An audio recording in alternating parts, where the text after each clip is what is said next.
Në këtë rast, a ka i presion nga ana e vetë socialistëve që janë afër kryeministrit Edi Rama, siç e përmenda rastin e Braçës, të cilët mund t'i bëjnë presion vetë Edi Ramës që ta largojë Belinda Ballukun në mënyrë që ndoshta të shpëtojë edhe vetë, se ajo ka thënë që do ta marrë me vete edhe Edi Ramën. Nuk e besoj se ajo do ta marrë me vete Edi Ramën, të jem realist. Jo, unë e besoj, deri në një farë pikë. Jo, besoj. Nuk e merr me vete zotin Rama ajo, sepse ajo është akoma zëvendës kryeministre. Se besoj unë një person që merr me vete një person, se besoj. Kur mos jetë. Loja shumë.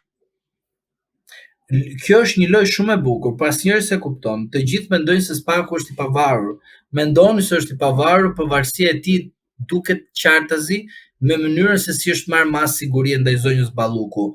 Në formën momentale, prandaj u thash, mund të shkoj te manastiri i grave që rri në Pogradec, gjeni vetë çfarë është, mund të vinë në një moment. Por, në rast se zoti Rama do të ndjejë rrezikun më të madh, ju ta keni parasysh që do të bën ose do të bëj veprime të tjera të cilët do të kuptosh qartazi që zoti Rama është në një hall të madh. Prandaj po ju them, zoti Rama nuk ka një hall të brendshëm në Partinë Socialiste.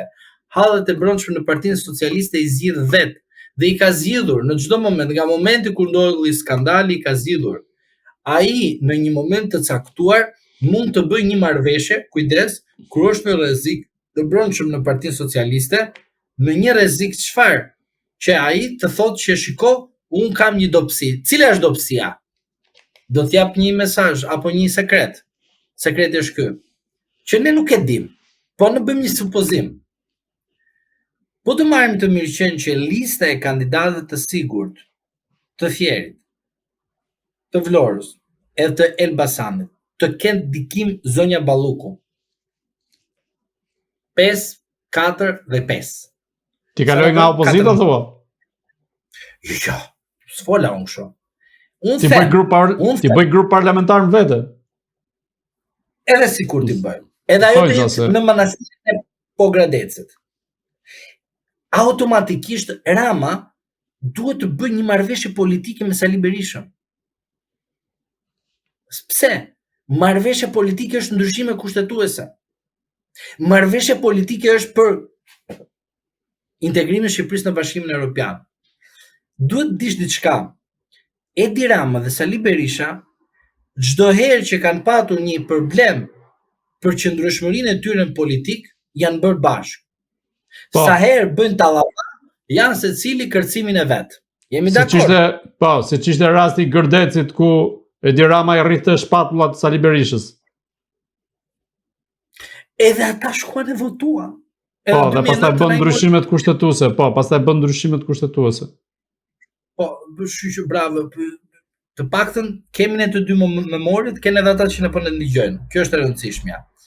Pra, ndodhi një ngjarje e rëndë kriminale. E dini çfarë është për mendimin tim Gërdeci? Është një ngjarje e rëndë kriminale që unë po të isha kryetari i Partisë Demokratike, zoti Mediu nuk do të ishte jo kandidat për deputet i Partisë Demokratike, po as nga selia e Partisë Demokratike nuk do kalonte kurrë në jetën e tij në rast se ngjarja e Gërdecit do ndodhte në kohën kur kam qenë unë kryeministër. Kurrë nuk do të ndodhte kjo gjë. Pra, edhe Gërdeci është një ngjarje e rëndë kriminale. Por çfarë ndodhi te Gërdeci? Te Gërdeci, në vend të tonin gjërat ashtu siç duhet, shkon Edi Rama i pari që të marri pushtetin në kurriz të viktimave të Gërdecit dhe bëri marrëveshje pakti për të mbyllur listat. Pse? Sepse i kishte hallin e brendshëm në Partinë Socialiste, se do të bënte rrëmujën Fatosnama. Në 15 mars ndodhi Gërdeci, në 21 prill u bën ndryshimet kushtetuese. Tani ti kur ke një krim shtetëror, më kupton? Ose një krim privat, po krim shtetëror se është sigurisë publike. Na erinasit, do ta diskutojmë pastaj. Pra, ti në këtë moment nuk bën më marrëveshje sepse ti duhet të stabilizosh ata njerëz të cilët janë vrarë, ata njerëz të cilët janë akoma me, e dini ju që ka njerëz të cilët kanë jo vetëm dhimbje, po kanë edhe akoma kanë probleme shëndetësore të rastit të Gërdecit. Shteti në atë kohë nuk ishte ai që duhet t'i mbronte ata. Po e di çfarë ka ardhur keq, edhe kam pyetur një person, vëlla, ty të ka ardhur nga kjo gjë të ka ardhur problemi. Ti si ka mundësi të shkosh votosh Partinë Socialiste? Kjo ma bit. Pse? Sepse ty Partia Socialiste çfarë bëri? Bëri pakt politik për të përfituar për veten. Dhe hallin tënd të Gërdecit nuk ta zgjidhi kurrë. Thjesht të vendosi duke pritur nga përgjigje dhe në fund fare s'të dha as shpëtim as gjë. Dhe çdo gjë marrëveshje politike në kurriz të interesave të qytetarëve shqiptar. Këtë me fakte, nuk flas me thashë theme. Pastaj, shkojmë tek rasti tjetër. Çfarë ju mendoni që do të bëj zoti Rama kundrejt një parregullësie që mund të vi në kurrizin e tij? Një marrëveshje politike e nderuar me zotin Berisha. Për aq kohë sa është zoti Berisha në Partinë Demokratike, duhet të dini që do të ekzistojë një marrëveshje politike me Edi Ramën. Dhe duhet të themi qytetarëve diçka që është e vërtetë. Dhe unë do ta them gjithmonë, në politikë zotëri shkojmë me marrëveshje. Nuk ekziston politika pa marrëveshje. Si të marrim kallashet dhe fillojmë duke i shti njëri tjetrit. Jo, politika ka marrëveshje, por çfarë janë kriteret e politikës që të kesh marrëveshje? Është dialogu, transparenca, llogaridhënia dhe në fund fare raporti jot me elektoratin tënd dhe partinë tënde drejt për drejt me atë çfarë ti ke dalë në konkluzion. Dakor, po nuk ekziston as tek PS-ja as tek PD-ja, nuk ekziston kjo gjë. Pra ju po ndërtoni një projeksion sipas të cilit Rama në një moment caktuar mund të kërkojë ndihmën e Berishës për të mbrojtur nga balluku. Në çdo moment dhe në çdo kohë. Edhe një herë po ju them, harrojeni nga mendja juaj që ai ka 83 mandate. Ai nuk i ka 83 mandate. Ai ka 53 mandate ka të sigurta. Zoti Rama. 53 jam. Sepse në herë ngatroj me shifrat. 53 që janë të sigurta. Mund të gaboj me disa, po të numruara 100% zoti Rama ka 53 mandatet Partisë Socialiste që i komandon ai. Të gjitha të tjerat mandate janë në pikpyetje sepse janë në grupime.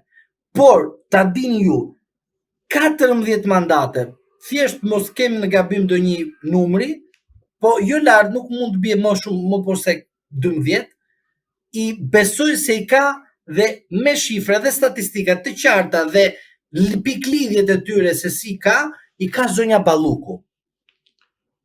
Në moment kur zonja Balluku do të mendoj se është momenti për të filluar shtrënguar zotin Rama, do përdori mekanizmat e saj. Tani unë s'do futem si ka mekanizmat, po jam i bindur që i ka mekanizmat të ftota.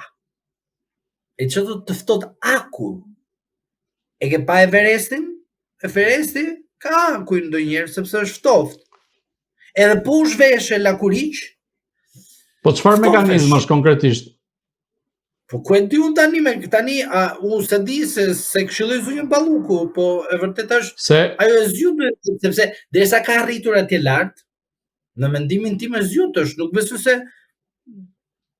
tani ç'të them unë tani? Mekanizmi se Berisha Berisha para pak ditësh tha që ajo i ka vendosur në përgjim njerëzit e Ramës dhe ua ka bërë qartë që do t'i tërheqë edhe ata me vete nëse rrezikohet nga spaku.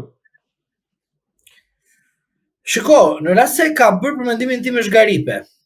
Edhe është skandal kjo gjë. Bravo i lum, pra do thot që ka fut në terren ose që ka fut në valle duke studiuar situatën, kjo është e bukur. Që ajo ka natyrë tjetër nga Arion Velia, kjo as jo diskutohet. Shiko, unë them vërtetën, ndaj asajt kam një pak vlerësimi maksimal sepse më pëlqen mënyra e saj e cila është shumë e qartë, e ftoft në vendimarrje. Shiko, në politik, kur nuk je në aspektin e vendimarrjeve ose të relatimit përpara opinionit, në fushën tjetër je më ekspert.